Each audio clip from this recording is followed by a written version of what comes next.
Assalamualaikum warahmatullahi wabarakatuh. Allahu Akbar,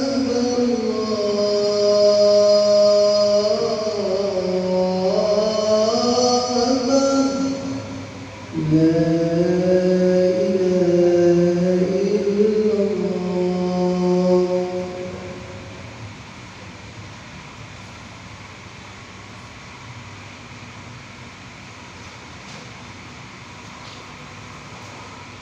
Innal hamdalillah nahmaduhu wa nasta'inuhu wa nastaghfiruh wa na'udzu billahi min shururi anfusina wa min sayyiati a'malina.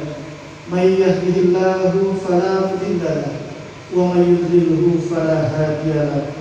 Asyhadu an la ilaha illallah wa asyhadu anna sayyidana wa nabiyyana wa maulana Muhammadin sallallahu alaihi wasallam. Amma ba'du.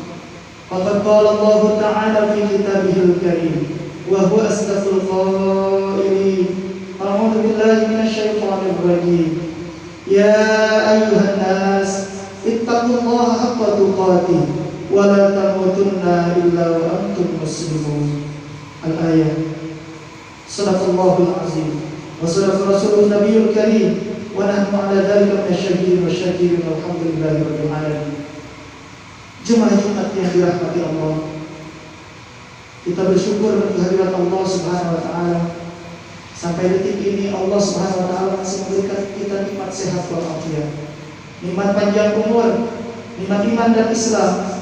Bahkan kita sekalian di saat keadaan yang sangat mengharukan dan memilukan. Banyak saudara-saudara kita yang sudah meninggal. Banyak orang-orang yang kita cintai pergi meninggalkan kita. Bahkan banyak para ulama-ulama, para kiai yang selalu memberikan petua-petua agama kepada kita. Beliau pun sudah meninggalkan kita. Sebenarnya kita sekalian ini tinggal menunggu giliran saja. Siapapun, dimanapun, kapanpun, ketika mau menjemput kita, tentunya yang harus kita persiapkan adalah bekal ketika kematian itu datang. Jemaah Jumat yang dirahmati Allah, salawat dan salam selalu dicurah limpahkan kepada baginda alam, Habibana wa syafi'ina wa maulana Muhammad sallallahu alaihi wasallam. Jemaah Jumat yang dirahmati Allah, tentunya kalau kita melihat sejarah Rasulullah sallallahu alaihi wasallam ketika beliau hari ini tepatnya masuk kepada bulan Rajab atau yang lebih dikenal oleh kita adalah peringatan Isra Mi'raj. Maka ketika Rasulullah SAW diisrakan dan Mi'rajkan, tentunya ini merupakan pelajaran yang berharga untuk kita sekalian. Namun di sisi lain, kita pun ingin agar kita sekalian tentunya sebagai umat muslimin menjadi orang-orang yang terpilih di akhir zaman. Maka jemaah sekalian yang saya muliakan, insyaallah khatib pada kesempatan kali ini berwasiat, mari kita sama-sama meningkatkan ketakwaan kita kehadirat Allah Subhanahu wa taala. Takwa yang sebenar-benarnya takwa, menjalankan perintah Allah, menjauhi segala apa yang dilarang oleh Allah. Dan takwa juga yang bentuk karakter kita menjadi pribadi muslim yang taat, menjadi pribadi muslim yang kuat, yang tidak mudah digoyahkan walaupun dengan berbagai macam ujian dan cobaan. Kita tetap beriman kepada Allah Subhanahu wa taala. Walaupun sampai detik ini pandemi Corona COVID-19 masih berada di lingkungan kita, bahkan dekat sekali dengan kita. Tapi insya Allah, kalau kita yakin, kalau kita ikhlas, kalau kita istiqomah di dalam ibadah, maka apa yang sudah menjadi pandemi ini segera berlalu. Kita ingin kembali dalam kehidupan yang biasa saja, yang normal, sehingga satu sama lain saudara kita saling bertemu muka bermuajah, saling bertemu bersama dengan biasanya. Dan alhamdulillah, mungkin inilah ujian buat kita agar kita selalu mawas diri bahwasanya apa yang terjadi ini adalah semua sudah dikudrotkan dan diirodatkan oleh Allah Subhanahu wa taala. Jemaah Jumat yang dirahmati Allah, Insya Allah di dalam kesempatan kali ini Khatib akan menyampaikan sebuah tema keanehan, 6 keanehan yang terjadi di akhir zaman. Jemaah Jumat yang dirahmati Allah, mengutip di dalam sebuah kitab Nasrul Ibad karangan Ibnu Hajar Al-Asqalani, kemudian disyarahkan oleh Syekh Nawawi Al-Bantani di dalam halaman ke-42, beliau mengutip sebuah hadis Rasulullah SAW. Bismillahirrahmanirrahim. Sittatu asya'a hunna qaribatun fi sittati mawadi'ah. Ada 6 keanehan yang akan terjadi nanti di hari akhir zaman, di mana manusia mungkin sudah banyak kemajuan dalam teknologi, tapi mereka lupa dengan kehebatan teknologi yang Allah ciptakan, sehingga manusia merasa bahwa dirinya yang menciptakan teknologi. Padahal kalau tidak ada kehendak Allah, apapun di dunia ini tidak akan ada yang bisa berjalan dengan mulus. Oleh karenanya, jangan pernah kita melupakan kekuatan yang diberikan oleh Allah Subhanahu wa Ta'ala. Kemudian para jamaah sekalian, ketika berbicara tentang 6 keanehan yang terjadi, tentunya kita pun sudah pernah mendengar, atau mungkin kita pernah membaca, ataupun kita pernah menggali.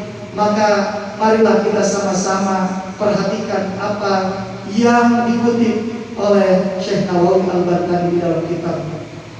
Beliau mengatakan bahwa 6 keanehan yang terjadi di akhir zaman. Yang pertama, al-masjidu gharibun bima baina qaumin la yusalluna fihi.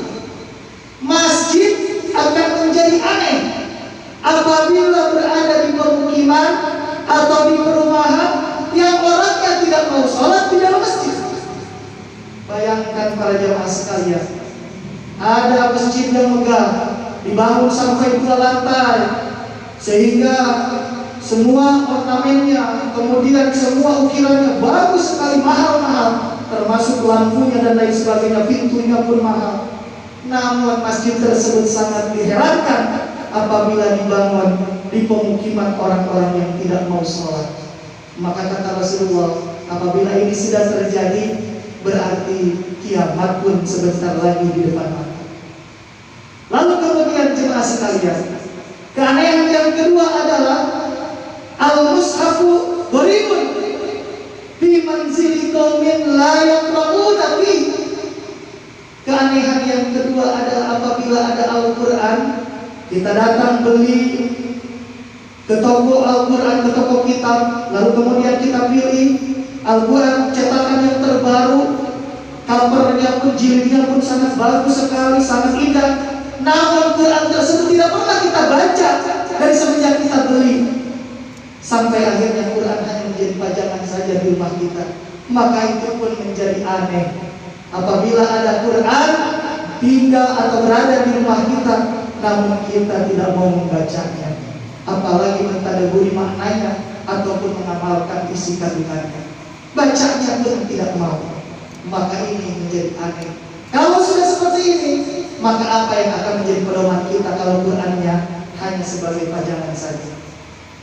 Keanehan yang ketiga adalah Al-Quran gharibun fi jawfil fasik. Apabila orang banyak berbondong-bondong menghafal Quran, bahkan Al-Quran sampai dikompetisikan, sampai dilombakan, masing-masing pengen menjadi juara yang ke-1, mereka menjadi hafiz Quran juara 1. Namun isi kandungannya tidak diamalkan karena ada dalam hatinya keraguan tentang kandungan Al-Quran. Maka hafalan apapun yang ada dalam Quran itu akan menjadi mengherankan. Sangat disayangkan apabila Al-Quran hanya dihafalkan namun tidak diamalkan isi dan ajarannya. Inilah keanehan yang ketiga. Lalu ada keanehan yang keempat, al-mar'atus muslimus salihah, al-mar'atul muslimatus salihah ghoribatun fi yadi rajulin zalimin sayyil khuluq. Keanehan yang keempat, apabila ada perempuan, dia muslim, dia solehah, tapi diperistri oleh laki-laki yang zalim, dan juga buruk perangainya. Ini menjadi keanehan yang keempat. Sangat disayangkan.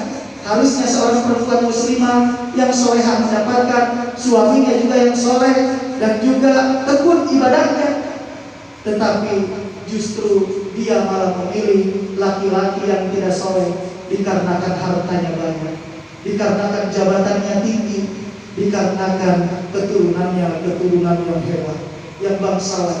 Maka sangat disayangkan apabila ada perempuan yang seperti ini, aneh tapi nyata. Lalu kemudian yang kelima keanehan adalah sebaliknya. Apabila ada laki-laki muslim, ar-rajul muslim saleh fi yadi imra'atin rabiyatin sayyi'il khuluq, apabila dia ada pada genggaman atau cengkraman istri yang tidak soleh. Dia memperistri perempuan yang tidak soleh dikarenakan dia ingin merubah nasibnya, ingin mendapatkan kedudukan dan jabatan dari mertuanya, sehingga laki-laki ini berani menukarkan keyakinan dia, bahkan keilmuannya dia, sehingga dia mau saja beristri sama perempuan yang tidak baik. Maka kalau sudah demikian, maka sangat dianehkan sekali. Seharusnya seorang muslim, seorang laki-laki yang soleh, carilah istri-istri yang solehah juga. Maka Rasulullah SAW di dalam hadis lain mengatakan bahwasanya kata Rasulullah, tunkahul mar'atu li arba'in, nikahi oleh kalian perempuan ada dari minimal ada 4 aspek. 4 aspek inilah yang jadi landasan kita agar kita tidak salah memilih perempuan atau memilih istri. Di antaranya, carilah wanita yang memiliki kecantikan, cantik terus. Maka oleh karena itu jangan kita nikahi perempuan yang ketika kita pandang memang kita tidak suka atau kita benci, karena nantinya di kemudian hari kita akan menyesali. Maka kalau tidak didapatkan kecantikan, maka carilah yang kedua, orang perempuan yang memiliki harta yang cukup atau harta yang banyak, kekayaan yang memadai, sehingga bisa melanjutkan kehidupan rumah tangga kita. Dengan hartanya kita bisa berjuang dalam agama, dengan hartanya kita bersama-sama membangun masjid, dengan hartanya kita bersama-sama membangun pesantren ataupun sarana-sarana kegiatan ibadah. Maka pilihlah perempuan yang seperti itu. Tapi kalau tidak didapati, maka kata Rasulullah, pilihlah yang ketiga, yaitu yang keturunannya baik, yang dari keturunan orang-orang yang soleh, yang tekun dan taat beribadah. Maka pilihlah perempuan yang seperti itu, yang keturunannya baik. Lalu ketika kecantikan tidak didapatkan, kemudian hartanya pun tidak punya, keturunannya pun biasa saja, bukan orang ningrat ataupun bangsawan, maka kata Rasulullah, fajbar bidatik din taribat yadak. Maka pilihlah perempuan yang kuat agamanya, yang memiliki pengetahuan agama lebih baik daripada kita. Bahkan kalau bisa, perempuan itu yang bisa mengarahkan kita kepada hal-hal yang kebajikan. Jangan sampai justru kita sebagai suami asal pilih saja seorang laki-laki, jangan sampai kita salah memilih, sehingga di kemudian hari kita tidak bisa melahirkan generasi-generasi penerus kita yang soleh dan solehah. Maka kita berdoa kepada Allah, semoga yang belum menikah dijodohkan oleh Allah dengan perempuan-perempuan yang solehah, yang kuat dan tekun agamanya. Lalu kemudian ada keanehan yang keenam. Yang terakhir adalah kata Rasulullah SAW adalah al-alimu gharibun baina qaumin la yastami'una ilaihi. Keanehan yang keenam apabila terjadi di akhir zaman, orang-orang sudah tidak lagi mendengarkan ulamanya, tidak lagi mengikuti petunjuk para ustaz dan kiai. Mereka beribadah sesuka hatinya, tidak mau mengikuti karena mereka anggap ustaznya juga tidak memberikan contoh yang baik. Ustaznya juga hanya tampil di televisi yang tampilnya hanya propaganda saja. Sehingga akhirnya para masyarakat ataupun para penduduk, mereka tidak mau lagi mengikuti aturan main daripada para ustaznya. Padahal mereka, para ulama, para kiai adalah warasatul anbiya, pewaris para nabi. Tetapi karena kita melihat ada akhlaknya yang kurang baik, Mungkin itu pribadinya, tentunya ajarannya tidak mungkin yang tidak baik. Kita hanya melihat dari sisi negatifnya, padahal positifnya pun banyak. Maka kalau sudah seperti itu, kita enggak bertanya lagi. Bahkan sekarang pertanyaan-pertanyaan itu sudah diwakilkan dengan smartphone kita, dengan handphone kita yang canggih, sehingga kata mereka yang tidak mau ikut pengajian, mereka bilang, tak usahlah saya datang ke pengajian, saya buka Google pun jawabannya ada semua di situ. Na'udzubillah summa na'udzubillah. Kalau kita sudah mendewakan yang namanya Mbah Google, bukan lagi menanyakan kepada Mbah Haji atau Mbah Kiai atau Mbah Malik, maka ini yang terjadi, mereka sudah tidak mau lagi mengikuti aturan ulamanya. Maka Rasulullah SAW mengingatkan kepada kita, sayati zamanun ala ummati yafirruna minal ulama'i wal fuqaha fayabtaliyahumullahu bitharati balayatin yamtallahu barakata min kasbihim wa yusallitullahu sultanan zalima wa yakhrujuna minad dunya bighairi imanin. Nauzubillahi min dzalik. Jemaah sekalian yang dirahmati Allah, Rasulullah sangat mewanti-wanti kepada kita bahwa akan datang suatu zaman orang-orang akan lari dari para ulama. Mereka menjauh, mereka tidak mau lagi bertanya nasihat-nasihat agama kepada kiainya dan kepada ulamanya.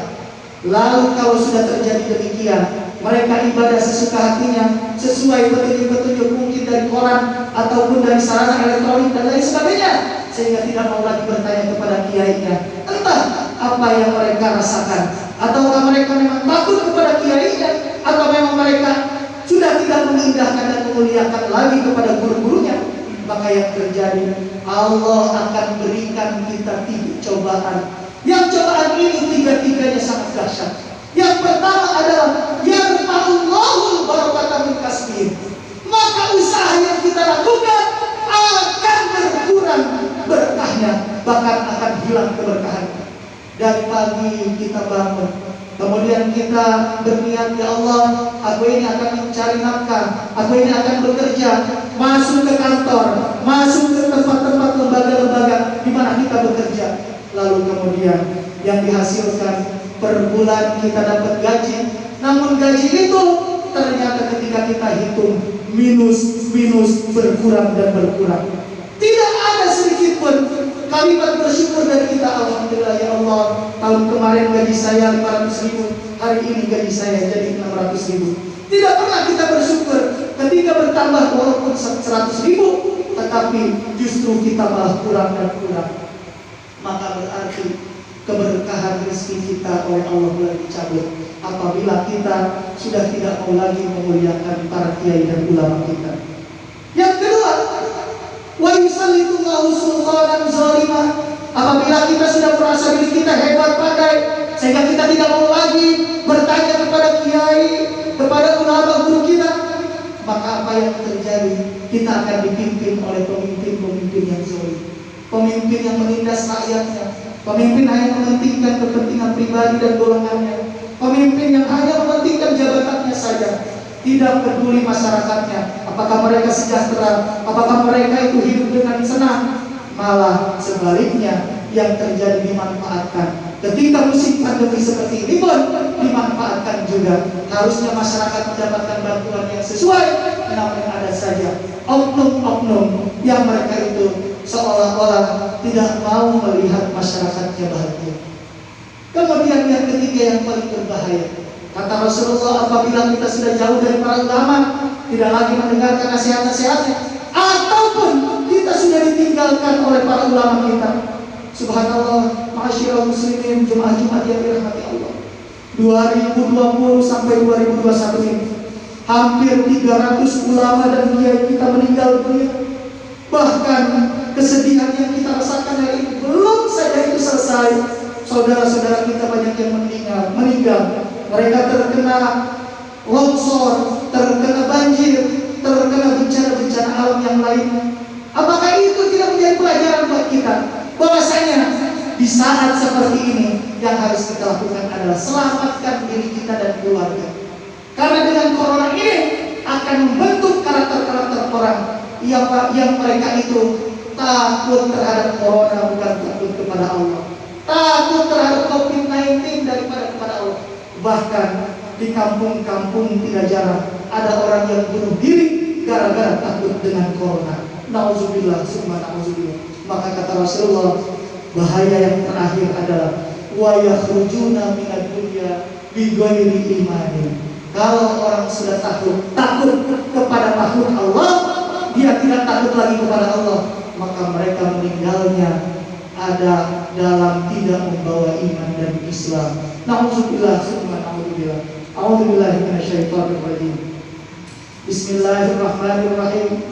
Fa'alhamaha fujuraha wa taqwaha. Qad aflaha man zakkaha wa qad khaba man dassaha. Kadzabat thamud bi tagwaha idzin ba'atha ashqaha. Al-ayat. Jemaah sekalian yang dirahmati Allah, semoga dengan khutbah kali ini menjadikan pelajaran buat kita bahwa apabila 6 keanehan ini terjadi di lingkungan kita, maka tidak ada jalan lain kecuali kita beristighfar kepada Allah. Kita kembalikan segala sesuatunya kepada Allah. Asalnya COVID-19 dari Allah, maka dikembalikan lagi kepada Allah. Dan semoga negara yang kita cintai ini, kampung yang kita sayang ini, menjadi kampung yang diberikan keberkahan oleh Allah Subhanahu wa taala. Barakallahu li wa lakum fil Qur'anil azim. Wa nafa'ani wa iyyakum bima fihi minal ayati wa dzikril hakim. Wa taqabbal minni wa minkum tilawatahu innahu was-sami'ul 'alim. Allahumma shalli ala sayyidina Muhammad wa ala ali sayyidina Muhammad. Allahumma shalli wa sallim wa barik.